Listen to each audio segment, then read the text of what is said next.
Mawa wabwino ndipo ndi nthawi ya nkhani zathu mwa tsatanetsatane pomwe ndine Jona Pankuku. Tipepese kuti tayambako mochedwerapo nkhanizi. Atsikana ambiri mdziko muno adakakumanabe ndi mavuto pa maphunziro awo. Vuto la kusowa kwa mafuta a galimoto likupitilira. Nkhani zina katswiri wati kumvetsetsa nkhani zokhudza kaganizidwe kangwiro kungathandize ntchito yolimbana ndi nkhawa. Tindizi komanso zina zambiri tikhale limodzi. Nkhani yathu yoyamba, mkazi wa mtsogoleri wa dziko lino Monica Chakwera wadandaula kamba kuti atsikana ambiri mdziko muno adakakumanabe ndi mavuto pa maphunziro awo. Koma mayi Chakwera ati kumanga zipinda zogonamo asungwana nsukulu za sekondari zoyendera kungathandize kuchepetsa mavutowa. Pa mfundoyi iwo alimbikitsa mabungwe ndi kampani kuti zithandize ntchito yomanga zipinda zogonamo asungwana nsukulu zosiyanasiyana mdziko muno. Samukalimira akufotokoza. When it comes to girls hostel, when it comes to girls education, Achakwera anayankhula izi pomwe anatsegulira sukulu ya sekondari yoyendera ya Chiyola yomwe yamangidwa m'boma la Rumphi. Sukuluyi yomwe ili ndi makalasi ophunziramo, nyumba yosunga mabuku komanso maofesi ayimanga ndi thandizo lochokera ku Press Trust. Pakadali pano pa sukuluyi palibe nyumba yogonamo ophunzira, nyumba za aphunzitsi komanso magetsi sadafike. Achakwera apempha makampani ndi akufuna kwabwino kwena kuti athandize pa maphunziro atsikana pomanga nyumba yogonamo atsikana pa sukuluyi. Nduna za maphunziro amadalitso Kambauwa Wilima anati ambiri mwa mabungwe omwe amathandiza pomanga sukulu amangomanga makalasi ndipo alibe chidwi chomanga nyumba za aphunzitsi. Tikuzindikira ngati unduna, tikuzindikira ngati boma kuti ma hostel ndi chinthu chofunikira kwambiri. Amanena a president kuti sukulu kuti ikhale sukulu akudziwa kuti pakuyenera kukhala zofunikira zonse kuti ana athu akachite bwino nakhonza osangolekera mu primary kokha akapita ku secondary mpaka na inaso akhoza kugwira ntchito za zodzidalira za manja komanso ena akhoza kufika mpaka ku university. Mmodzi mwa akuluakulu a Press Trust a Simon Nsefula anati bungweli lipitiriza kuthandiza dziko la Malawi pa chitukuko cha maphunziro ponena kuti ndi dziko lokhalo lomwe lili anthu ophunzira lomwe limachita bwino pa chitukuko. Kwakukulu timayang'ana m'midzi mmene tikubweretsa chitukuko kuti tigwire ntchito limodzi ndi anthu achi, timangane manja, tigwirizane manja. Chifano ifeyo sitikudziwa zonse zofunikira mmodzi muja, eni ake apamudzi ndi amene akudziwa zofunikira. A Press Trust agwiritsa ntchito ndalama pafupi 400 miliyoni kwacha pomanga sukuluyi ndipo pakadali pano akulingalira ngati angamange nyumba yochitiramo maphunziro a sayansi komanso nyumba za aphunzitsi pa sukuluyi.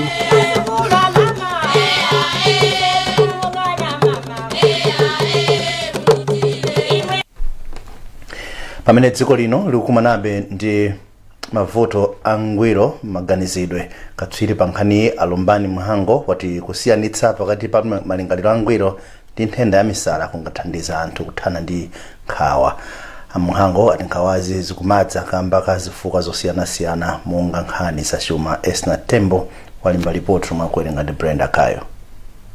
Mhango ali anthu ambiri omwe alibe malingaliro angwiro sangathe kugwira ntchito bwino, choncho anthu aphunzire kupeza thandizo la kuchipatala. Iwo ati thandizo likamaperekedwa mzipatala mbali yoona zimenezi imayiwalidwa. Anthu akhoza kupeza mavuto okhuzana ndi mento pa zifukwa zosiyanasiyana.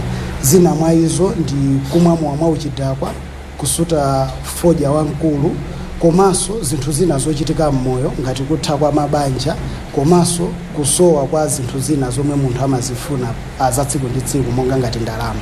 Mkulu wa nthambi woona za matenda pakhungu pa chipatala cha Kamuzu Central komanso woyang'anira zipatala zomwe zinali pa mkumanowu atenganawo Nzumala ati ndikofunika kuonetsetsa kuti anthu omwe akugwira ntchito pa chipatala ali bwino m'maganizo awo kuti athenso kuthandiza bwino anthu odwala. Anthu amene timagwira nawo ntchito makampani athu amakhala kuti timakhala nawo nthawi yayikulu pa tsiku komanso amakhala kuchokera mmakomo kuti zinthu zambirimbiri zikuchitika ndi munthu sitimangomutenga ngati wapa ntchito pokha koma timafunanso tidziwe athandiza kuti komwe akupitako komwe akukhala azikhala healthy ndi healthy sitimayingoyiona ngati bwino munthu sanadwale malungo okhayi koma azikhala ubongo wakenso uli bwino kuti azipanga ma decisions abwino ku ntchito. Iwo akuyembekezera kuti ogwira ntchito adziwa kufunika kwa malingaliro angwiro. Mizere italiitali ya galimoto ikupitirira kuoneka malo othirira mafuta ambiri mu mzinda wa Blantyre kuphatikizapo kulimbi. Koma akuluakulu a bungwe la Malawi Energy Regulatory Authority MERA akuti izi zisadetse nkhawa Malawi. Lachiwiri lapitali kampani ya Petroleum Importers Limited idauza komiti ya nyumba ya malamulo yona zachilengedwe kuti vuto la kusowa kwa mafuta litha kupitirira kamba kakuti mafuta andochepa mdziko muno. Wezi Gausi adatipatsira ripoti.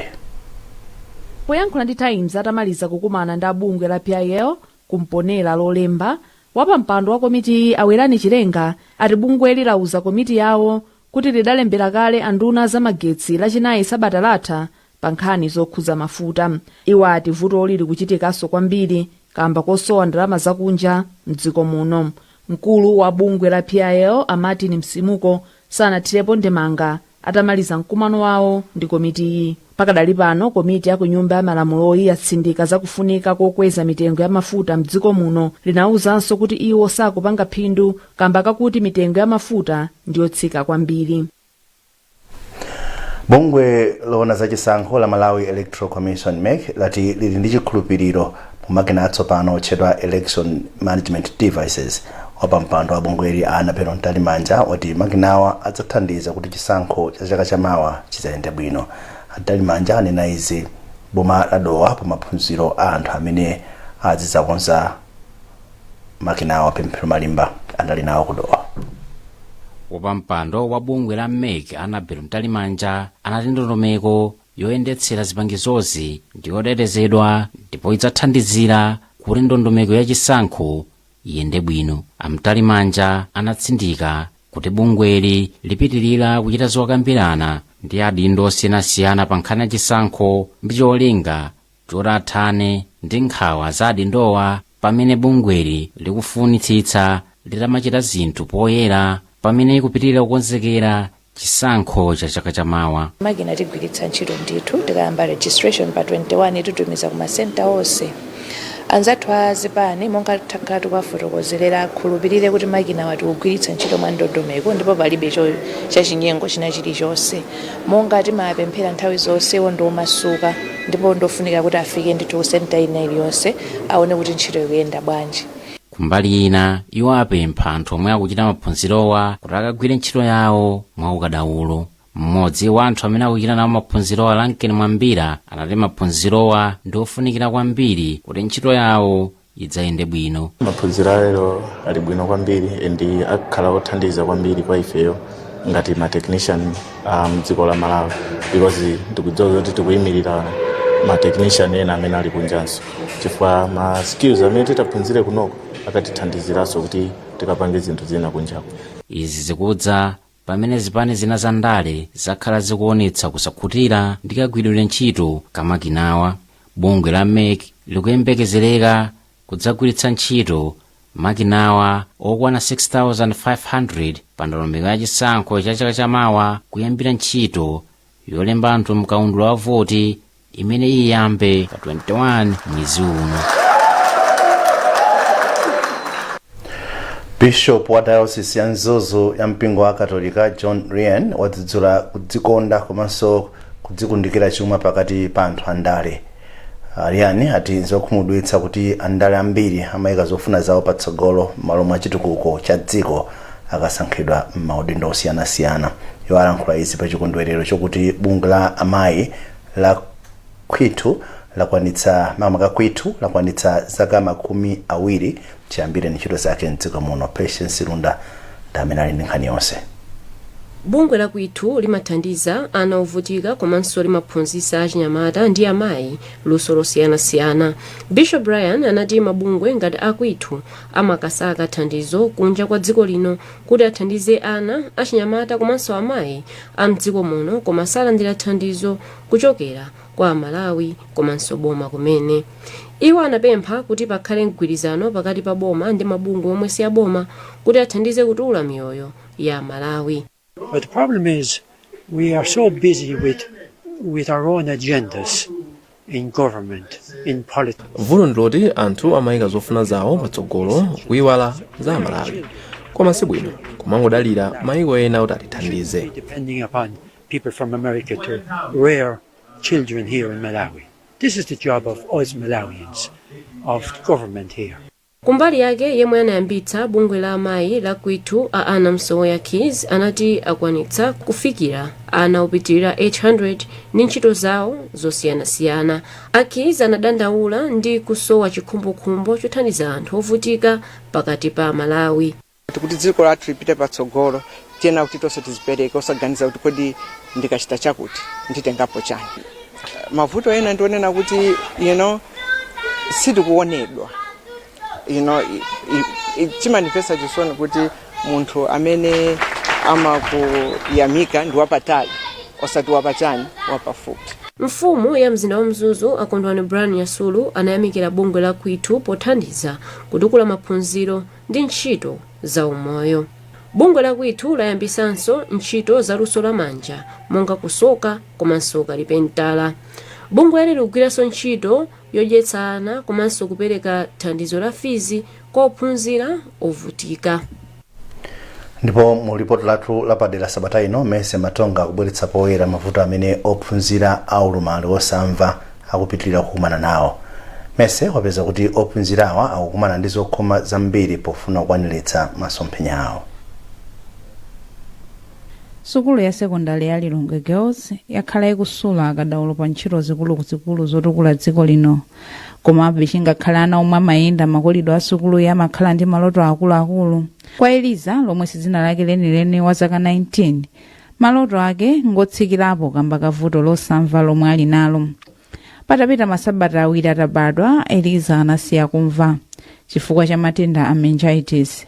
Kuvomereza vuto lomwe ali nalo kwathandizira Eliza kuchita zinthu zochuluka, koma Eliza samaona atalembedwa ntchito kamba kavutoli. Eliza kudzera mwa mphunzitsi wake woyankhula ndi manja anati chifukwa cha vuto lokhudza kumva iye amakhulupirira kuti chomwe angathe ndi kukhala aterala.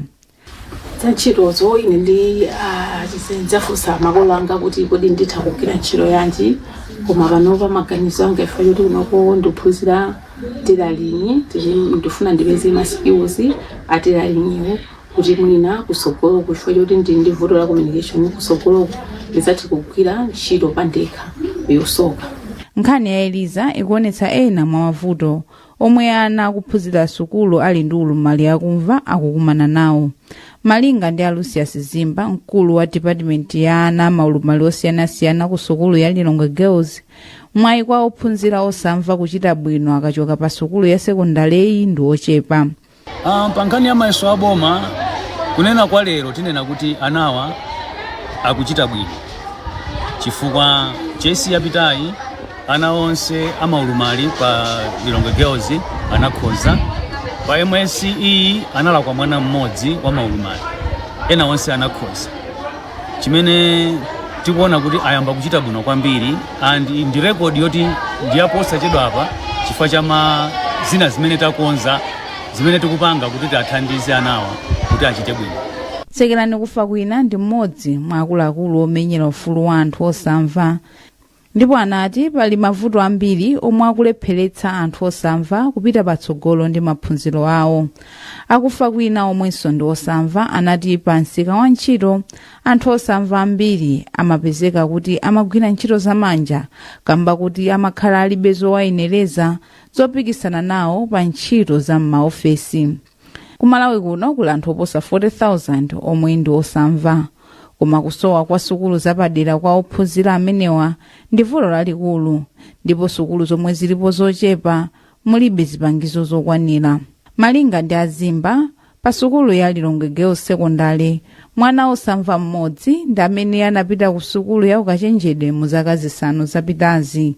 Ana ulumali wakumva chimene ndikufuna chitachitika kwambiri, chimene ndi maganizo anga amafika apo nthawi zambiri, ndikuwamangira masukulu amene iwowo angapiteko masukuluwo ndikukaphunzirako ntchito zamanja. Mutha kudabwa mwana wa ulumali mtsikana atakujambulirani nkhope ngakhale yanu kuyijambula pa pepala ndi pensulo, koma masukulu ngati amenewo kulibe. That's why mina Lilongwe Girls itapanga zoti ana wadzisoka, sitikudziwa kuti kwinako akapita bwanji, kwinako akapitilizira kuti.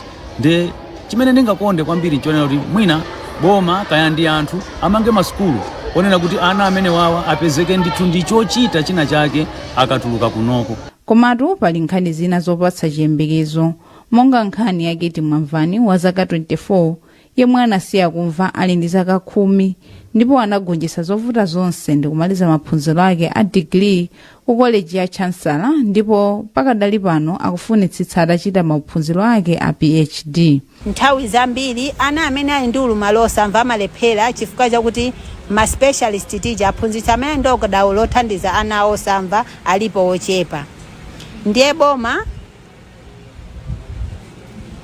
limanena kuti anthu pano pati kukamba tinoti za maphunziro akasakaniza inclusive education, kuti ana osamva ndokumva aziphunzira limodzi. Inde zimenezo zikuchitika koma chithandizo ku masukuluko ndi chochepa ndi chosakwanira, chifukwa choti mwana wina aliyense amene ali ndi ulumali mani zofunika zawo zimakhala zosiyana sizofanana ayi. Malawi muno muli sukulu 13 za boma zomwe zimalandira ophunzira osowekera maphunziro apaderadera kuphatikizapo osamva.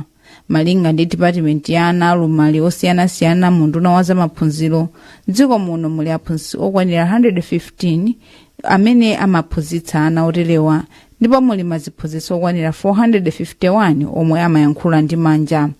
Ku sukulu ya Lilongwe Girls Secondary School kuli aphunzitsi ophunzitsa maphunziro apadera okwana 8, ndipo pa sukulu pali ana okwana 17 omwe ndi ana amafunika maphunziro apadera.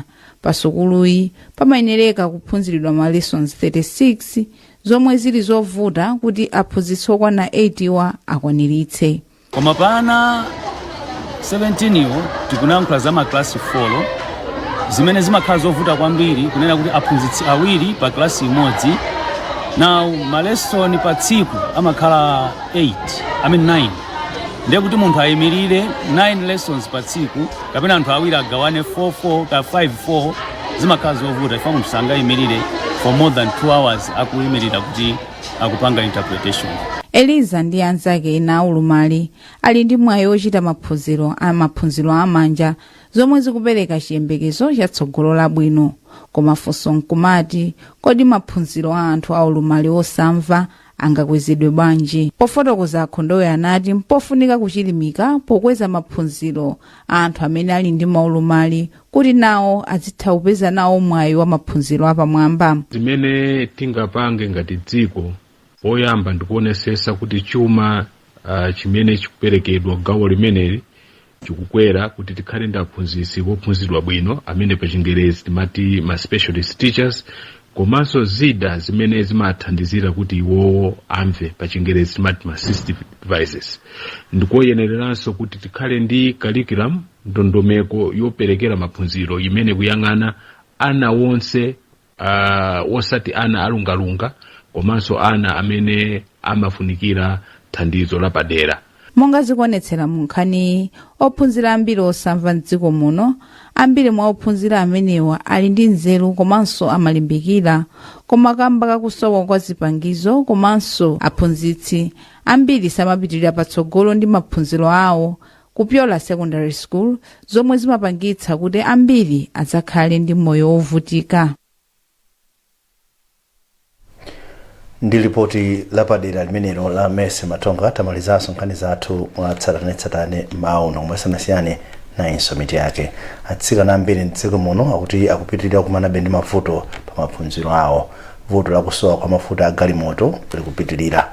Mu nkhani zina katswiri watikumvetsetsa nkhani zokhudza kaganizidwe kangwiro kungathandize ntchito yolimbana ndi nkhawa. Munali ndine John Pankuku, mawa bwino. Nkhani zathu mwatsatanetsatane mawu nomwe sanasiyane na insomiti yake. Atsikana ambiri mdziko muno akuti akupitirira kumanabe ndi mavuto pa maphunziro awo. Vuto lakusowa kwa mafuta a galimoto likupitirira. Mu nkhani zina katswiri watikumvetsetsa nkhani zokhudza kaganizidwe kangwiro kungathandize ntchito yolimbana ndi nkhawa. Munali ndine John Pankuku, mawa bwino. poyankhula atakayendera projektiyo